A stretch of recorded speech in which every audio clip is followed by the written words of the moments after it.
डर एक मानसिक बीमारी है। यह एक मानसिक अवस्था है। लोगों को संतुलित तरीके से देखें और इंटरव्यू में खुद भी क्वेश्चन पूछें। विश्वास जगाएं, डर भगाएं।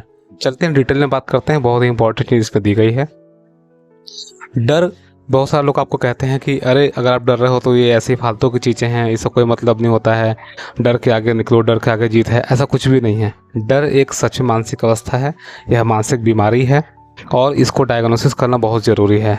सोचिए अगर कोई बीमारी हो, डॉक्टर के पास जाते हैं और डॉक्टर बोले कि नहीं नहीं ऐसा कोई बीमारी होता ही नहीं है, तो क्या आप ठीक हो जाओगे? या फिर डॉक्टर ने बीमारी को ढूंढा लेकिन आपको सोल्यूशन नहीं बताया, तो क्या ठीक हो जाओगे? नहीं।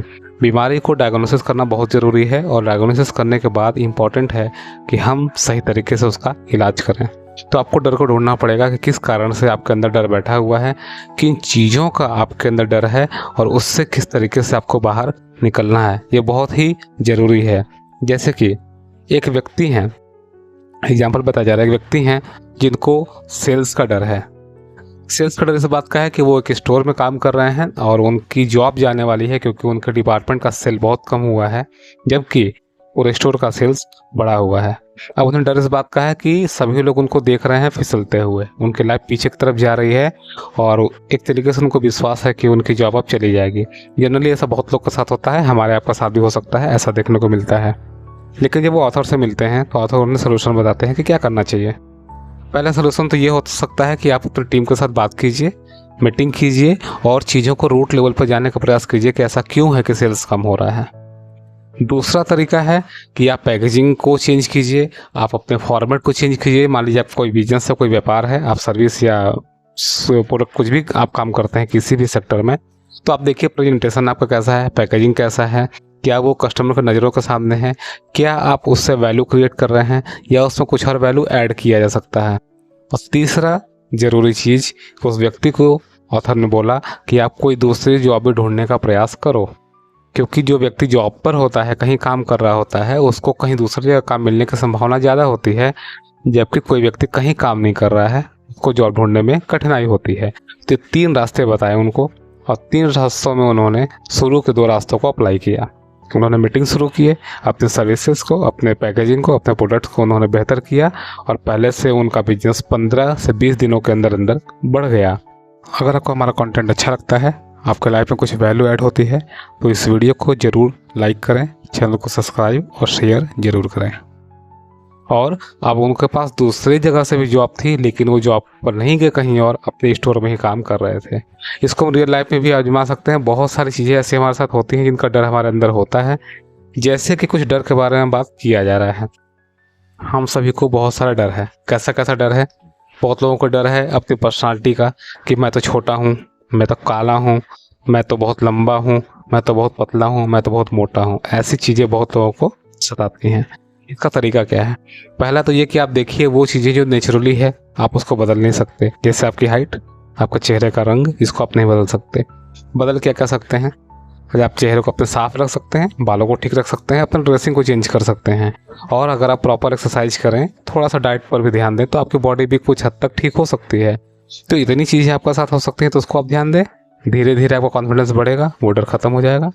बहुत सारे लोगों को डर होता है कि हमारा पढ़ाई अच्छा नहीं हो रहा तो हम फेल हो जाएंगे। तो फेल होने से बचने का एक ही तरीका है कि आप पढ़ाई करो, और कोई रास्ता नहीं है।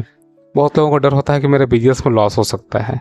जब आपके बिजनेस में लॉस हो सकता है तो सिर्फ और सिर्फ एक ही तरीका है कि अपने प्रोडक्ट या सर्विस को आप पहले से बेहतर बनाएं, लोगों के लाइफ में वैल्यू ऐड करने का प्रयास करें।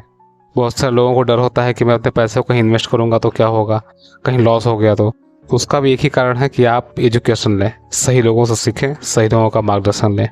लोगों को डर होता है लोगों का, जैसा कहीं बोलने में डर लग रहा है, अपने प्रेजेंटेशन देने में डर लग रहा है, तो उसका एक तरीका है कि आप पहले घर पे प्रैक्टिस करो, आप मिरर प्रैक्टिस करो बोल करके, और उसके बाद जो है कि कोशिश करो कि लोगों के सामने जाएं और उनसे बातें करें। अब आगे बात हो रही है कि ज़्यादातर डर जो हमारे अंदर होता है वो हमारा नेगेटिव सोचने की वजह से क्रिएट होता है।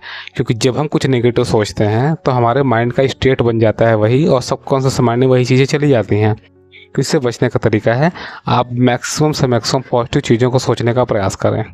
ऐसा बिल्कुल नहीं कि आपके जीवन में सारा कुछ नेगेटिव ही हुआ है, कुछ ना कुछ तो पॉजिटिव आपके लाइफ में हुआ होगा। आप उन घटनाओं को याद करें जब आप भोजन कर रहे हैं, जब आप सो करके सुबह उठते हैं, जब आप रात में सोने जाते हैं। तो हमेशा याद दिलाएं कि आपके जीवन में क्या अच्छी चीज़ें हैं। मैं थोड़ा सा आपको हिंट दे देता हूँ। अच्छी चीज़ें, आपकी सांसें चल रही हैं, ये एक अच्छी घटना है। आपका परिवार आपका साथ है, ये एक अच्छी घटना है। आपके पास भोजन है, ये अच्छी घटना है। आपके पास सोने के लिए बेड है, अच्छी घटना है। आप मोबाइल पर इस ऑडियो को सुन रहे हैं, इस बुक समरी को सुन रहे हैं, ये भी एक अच्छी घटना है। आपके जीवन में कोई तो होगा जो आपका केयर करता होगा, तो ये भी एक अच्छी घटना है। आपके हाथ पैर चल रहे हैं, ये एक अच्छी घटना है। आप सांस ले रहे हैं, ये अच्छी घटना है। इन सारी चीज़ों को आप याद करें, ईश्वर को धन्यवाद दें। सुबह सो के उठें तब, रात में सोने जाएं तब, आपके जीवन में बदलाव जरूर होगा। और दूसरी चीज़, आप अपने माइंड में किन चीज़ों को स्टोर करते हैं। हमारा दिमाग एक तरीके से बैंक है, बैंक में जो जमा करेंगे वही आप निकालेंगे, है ना। तो हमेशा अगर पॉजिटिव चीज़ों को कलेक्ट करेंगे तो हमेशा दिमाग से पॉजिटिव चीज़ें ही निकल कर आएंगी। और अगर आपके दिमाग में पॉजिटिव चीज़ें हैं और पॉजिटिविटी ही निकल के आ रही है, तो 100% है कि आपके दिमाग से डर हमेशा के लिए ख़त्म हो जाएगा। मैं पर्सनली एक आपको एग्जांपल बताता हूँ अपने लाइफ का। मैं थोड़ा बहुत काउंसलिंग भी करता हूँ, और मेरे कांटेक्ट में एक महिला आई जिनको मैं बहुत पहले से जानता हूँ। उनके पर्सनल लाइफ काफ़ी डिसबैलेंस थी। लगभग 6-7 सालों से उनका और उनके हस्बैंड के साथ रिलेशनशिप ठीक नहीं था। अब मैं किसी का नाम नहीं ले सकता, बस शॉर्ट में बता रहा हूँ। मैंने उन्हें सिर्फ एक चीज़ कहा कि आप अपने हस्बैंड के बारे में 3-4 चीज़ें रोज़ लिखिए पेपर पर, वो चीज़ें जो आपको अच्छी लगती हैं।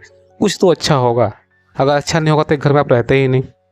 उन्होंने प्रैक्टिस करना शुरू किया और लगभग 1.5 से 2 महीने में उनके लाइफ में बहुत चेंज आया। लगभग उनके रिश्ते 25 से 30% ठीक हो गए हैं।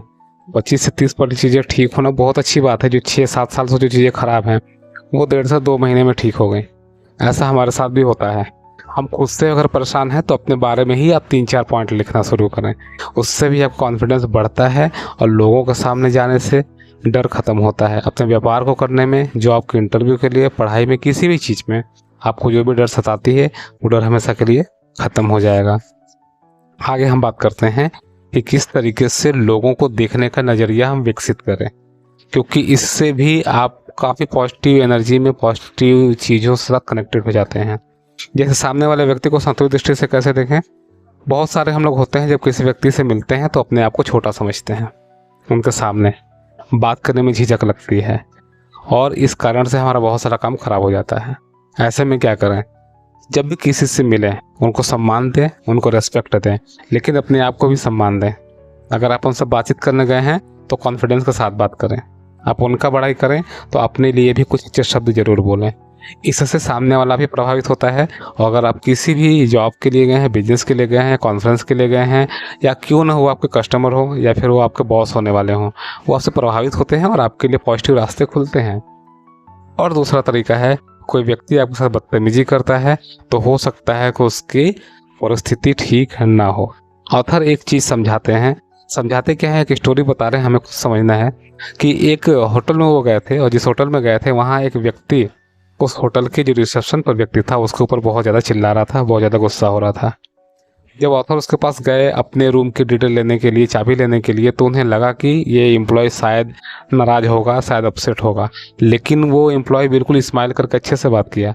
उन्होंने उससे पूछा कि आप ऐसा कैसे कर सकते हो, तो एम्प्लॉय ने एक ही बात कहा कि ये व्यक्ति हो सकता है बहुत अच्छे हों, इनके लाइफ में कुछ प्रॉब्लम चल रही हो और मैं मिल गया उनके सामने तो उन्होंने मुझे सुना दिया। यानी लोग मुझे नहीं सुना रहे थे, अपनी स्थितियों से परेशान थे, उनको कोई एक चाहिए था जिसके ऊपर वो गुस्सा हो सके। तो ये हमारा नज़रिया है पॉजिटिव सोचने का। अब इससे क्या होगा, सामने वाला पॉजिटिव है कि निगेटिव, उसका कोई मतलब नहीं है, लेकिन हमारे माइंड का जो स्टेट है वो बेहतर रहेगा, है ना। तो अगर काम को हम सही तरीके से करें तो आत्मविश्वास हमारे साथ अपने आप बढ़ जाती है। मैं इससे कुछ लाइन कवर करना चाहूँगा जो बहुत इंपॉर्टेंट है। पहला कि हम अपनी भावनाओं को सीधे नियंत्रित नहीं कर सकते, ये बिल्कुल सही बात है, परंतु हम अपने कामों को नियंत्रित करके अपने भावनाओं को नियंत्रित कर सकते हैं। यानी अगर हम काम करने के तरीके को ठीक कर लें तो हमारी भावनाएं अपने आप सही हो सकती हैं। कुछ मनोवैज्ञानिक टॉपिक पे बात की जा रही है, वो ये है कि मनोवैज्ञानिक के अनुसार शारीरिक गतिविधि में बदलाव करके हम अपने रवैये को बदल सकते हैं।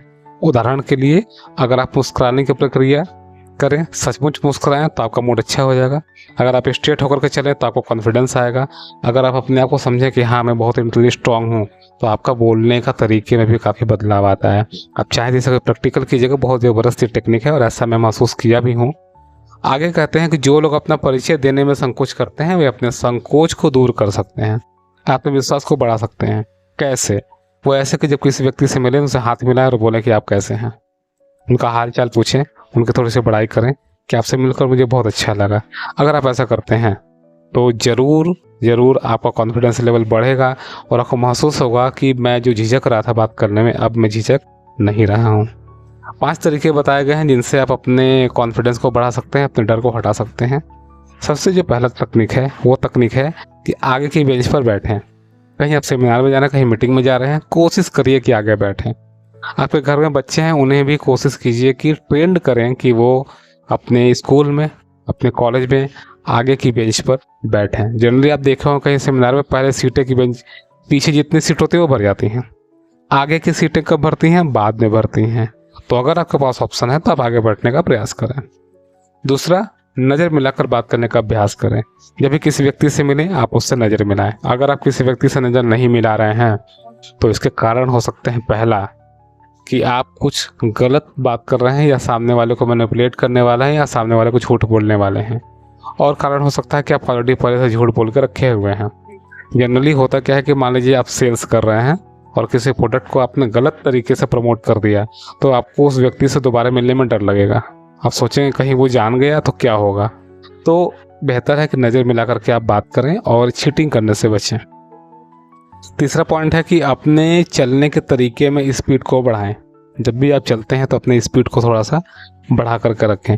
इससे क्या होगा, कॉन्फिडेंस आपका बहुत बढ़ जाएगा। जो भी आप काम करने जा रहे हैं आप कभी ट्राई करके देखें, वहाँ पर आपका जो प्रोडक्टिव होगा वो 20 से 25% बढ़ जाता है। चौथा बोलते हैं बोलने की आदत को डेवलप करें। कहीं भी आप सेमिनार में हैं, मीटिंग में हैं, 5 लोग हैं, 10 लोग हैं, आप कुछ ना कुछ वहाँ ज़रूर बोलें। ये ना सोचे कि लोगों को बेकार लग गया तो क्या होगा। अरे कुछ नहीं होगा, वो सामने वाला तो ऐसे ही नहीं बोल रहा है ना, उसका कॉन्फिडेंस ऐसे ही टूटा हुआ है। आप कुछ ना कुछ बोलें, 30 सेकंड बोलें, 1 मिनट बोलें, 5 मिनट बोलें, 10 मिनट बोलें, जो आपकी कैपेसिटी हो और जैसा आपको टाइम मिल सके। अगर आप बोलने का प्रयास करते हैं तो आपका कॉन्फिडेंस लेवल बढ़ेगा, आपका अंदर से डर खत्म होगा। और सबसे ज़रूरी चीज़ कि मुस्कुराने की आदत डालें। एक स्टेटमेंट भी ऐसा बहुत सारा सुनने को मिलता है कि जब सामने वाला आपको डांटे, सामने वाला आपका कमी निकाले और आप मुस्कुरा कर हट जाएं, तो वो बहुत खतरनाक होता है सामने वाले के लिए। लेकिन हम खतरनाक की बात नहीं कर रहे हैं। अगर मुस्कुराने की आपको आदत है तो जनरली आप गुस्सा नहीं करेंगे, और गुस्सा मैक्सिमम वही व्यक्ति करता है जो अंदर से डरा हुआ होता है। एक साइकोलॉजिकल हैक है। तो अगर आपके अंदर मुस्कुराने की आदत है, कुछ गलत हो रहा है तो भी आप मुस्कुरा दो, चलो ठीक है कोई बात नहीं। कुछ बहुत अच्छा हो तो भी आप मुस्कुरा दो कि हाँ चलो ठीक है कोई बात नहीं। तो अगर ऐसा आपका माइंडसेट है, ऐसे आप सोचते हैं, ऐसा आप समझते हैं, तो 100% आप अपने लाइफ में डर को भगा देंगे, जीत जाएंगे और सक्सेसफुल हो जाएंगे। हम लोग पूरे इस चैप्टर का समरी कवर कर लिया। शॉर्ट में मैं इसको हल्का सा कवर करता हूँ ताकि एक बार आपको रिकॉल हो जाए कि हम लोग इतनी देर में क्या बात किए हैं। पहला कि कार्य को करना शुरू करें। अगर आपको डर लगता है तो काम को शुरू करते हैं तो आपके अंदर से डर खत्म हो जाता है। दूसरा, हमेशा पॉजिटिव चीज़ों को सोचें, कोई नेगेटिव चीज़ों को अपने दिमाग में आने न दें। नेगेटिव चीज़ जरूर आएंगी और प्रैक्टिकली मैं आपको सोल्यूशन बता रहा हूँ। आप कभी प्रेयर करेंगे तो नेगेटिव चीज़ें आपके अंदर से खत्म हो जाती हैं। हमेशा पॉजिटिव पत्तों को निकालने का प्रयास करें। तीसरा है कि लोगों को सही पहलू से देखें, उनका रेस्पेक्ट करें और अपना भी रेस्पेक्ट करें। चौथा, आप वही काम करें जो आपको पसंद है, क्योंकि जो काम आपको पसंद है उसमें अगर आपका कॉन्फिडेंस लेवल बढ़ेगा तो ऑलरेडी आपको डर खत्म हो जाएगा। और हमेशा अपने काम में ऑनेस्टी आपको रखनी है।